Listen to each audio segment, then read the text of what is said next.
என் வாழ்க்கையை பற்றி நீங்கள் யாரும் கவலைப்பட வேண்டாம். யாரும் எதுவும் பேச வேண்டாம். இது இயற்கையை எனக்கு அமைச்சு கொடுத்த வாழ்க்கை.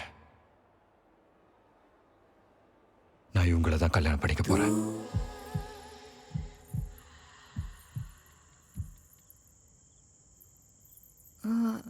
அத்தை என்னென்னமோ சொன்னாங்களே, அது இப்படி இப்படி இருக்கணும்னு. அது எப்போ இருக்கணும்?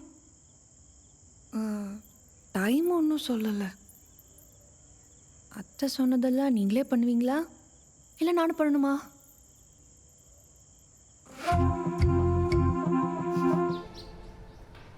இல்லை, நம்ம பாப்பா என்ன மாதிரி பிறந்தா யாருக்கும் பிடிக்காம போயிடும்ல.